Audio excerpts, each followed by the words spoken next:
players. Typically, si Densing was a middle attacker.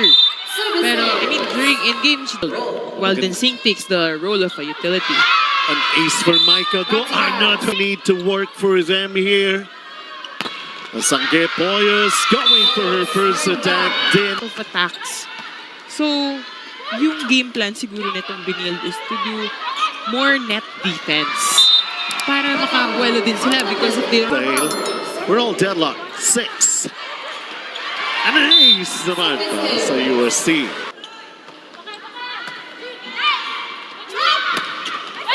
Oh, how about that? Cross court. Now, 9 serving 10. Basate with that set. And that drop. Just happening like that. Ang tagal umakyat para sa College of St. Binild, which turned out to be a problem for Coach Jerry Yee. In fact, there were several timeouts there that parang Blazers did Pipito. Trying to be quick about it. Banagua, let's see here, dancing again. Pero there was the readiness from UST. Pero an ace. The makings of a future superstar. And probably they're also watching their eyes. Of St. Binild, Anna. And the Lady Blazers are not gonna let it happen so easily. Finding a spot and giving up a point to USC. Sam Nolasco with a running attack. 18-19.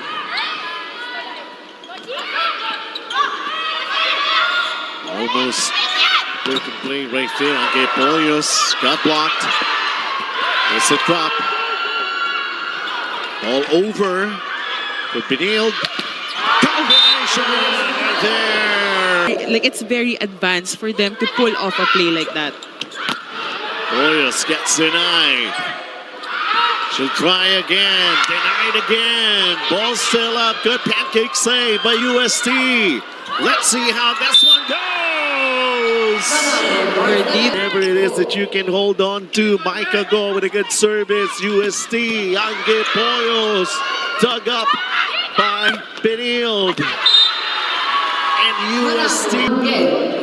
What a tight game. Another ace. Strategy yan, yung papatamain mo sa net. But you know, it's very Risky yan, chances, so very risky. That time it paid off for Angge Poyos. Whether that was intentional.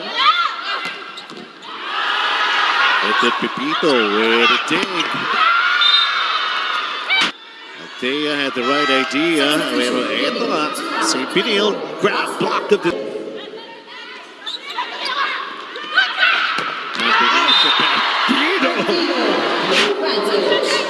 Earlier, she was more contented of just, the tip, the power tips. Basate, the push right there. Densing, ito na naman, perdido. The dig here.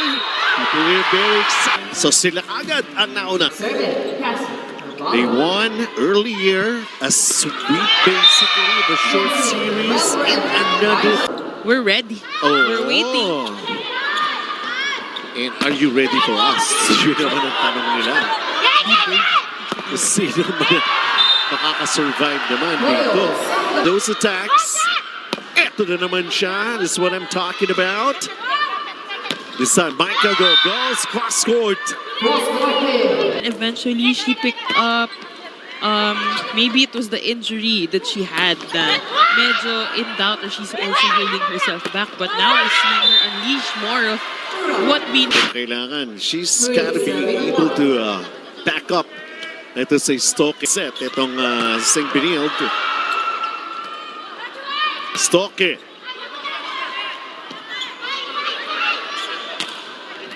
Brado with that attack. Stoke again. Great effort from the back row by UST. They got a good size of a crowd right here watching it live at Phil Sports. Walang tao dun sa spot na yun. Banagwag, that service is in, and here comes Estoque going for the drop.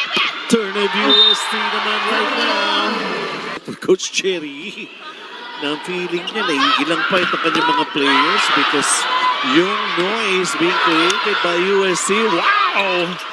Great effort here. Estoque. Dancing!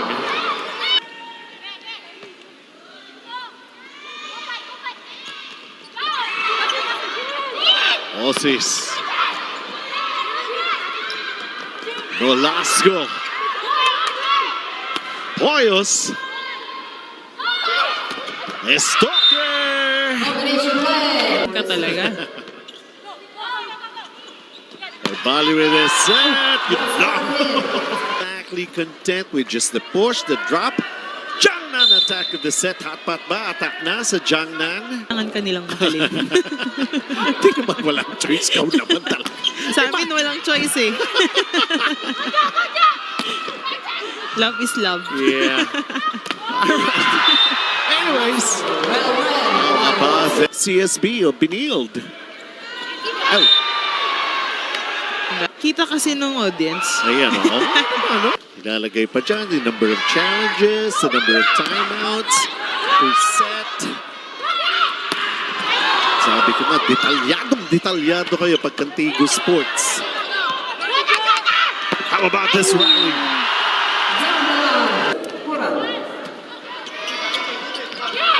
Stalking! That's it! And their lead! They have managed to stretch it to 7 ang ating grab block of the set. Game 1 is, they still want to happen for them here in Game 2. Konting bawi naman pa to a great scoring run displayed here by UST here in set number 2. Oh, yun lang. Regalo. She really is guarding UST's fortress very well. Dido. Sate with that set, the push by Micah. Carvalho. Then Singh, good dig from back row for UST. Hoyos, Stoke, up, Micah go. Good dig by UST. Atake naman. Nandun si Densing ready for that Hoyos attack. The drop. Well anticipated. The joust. Ball is still in play. Two tayo. Here comes Carvalho going quick. Osis. Combination. Hoyos pushing it to the back row. Stoke was right there trying to be quick about it. Lady Blazers finding a way. Get it over the net. Attack it, Hoyos. Drop ball, which is not really his yung go-to. Parang they really encourage each other to spike harder. Kasi yung kalaban mo, ganyan din yung ginagawa. So you have to, parang kailangan tapatan. Rado with some great effort right there. Look at this. He's still at it. And Bernardo Porras happening here. Ball still up. And to be nailed at this point, Anna. Madami pang kayang gawin. You're only at the second set. Give it a chance to play here in Game 2 of the semifinals. Oh, here comes Orlando. G to the team. They're UST. Growling Tigers. Wow! ST 25. Just in case may umabot tayo ng sabihin natin match number 3. Itong ating semifinal sa mga resulta, we will be coming back already next Sunday na. Sweet. Yeah, for the battle for bronze and then Game 1 and finals. From more of her teammates, Age Poyos. Like Hoyos. Third set. I know, and look at that. 2-all. Trying to break the deadlock. Oh, Stoke naman. Sabi ko, would want to be avoiding a sweep and would want a complete turnaround. So Densing with that attack. Merong Jean Assis, meron ding Jean Ossis.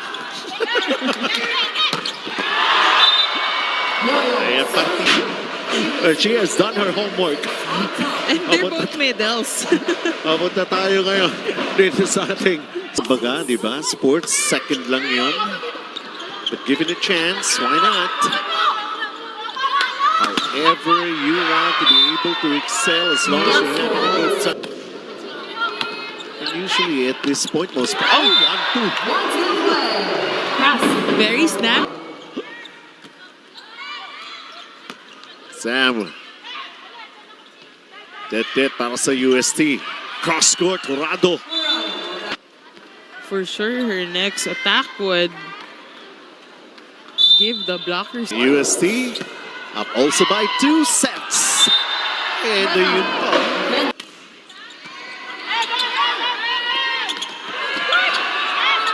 ball still up. And in play. Panagua. It's Basante. And to be quick with her play right there. Then Singh. Pipito from back row. Ito yung atake. Rado. We continue with the rally, folks. The drop. Well anticipated by UST. Perdido. Buhay pa rin. Perdido again. Still managing to keep it in play. Lady Blazers. Banagua does it. And then to the reaction, the excitement of the people. Hindi nyo napapansin, pero dalawa lang yung lamang ng UST against Benil. Right now, Escobar. Oh, nice pass right there. St. Benil needing to survive and to come up with a win here in set number 3, but UST somehow holding them off. And we have seen some long rallies that have happened here that turned out to be a problem. St. Benil right now here in this set, 5 errors. Sunday. Ito, papasok na tayo ng home stretch. At this set number 3. Para yung mga reaction, yung narinig ko mga sigaw ng mga tao. UST. Velasco is going for the attack. Ito naman, cross-court kasi nibuka. College of St. Benilde. Basate. And then, walang mapuntahan si Stoke. Panagua was... Individual, That's di ba? right. Getting their own groove. And hindi nagko-conform sa mold. Again, final series. Stoke. It's Pepito. Again! Uh-oh, uh-oh.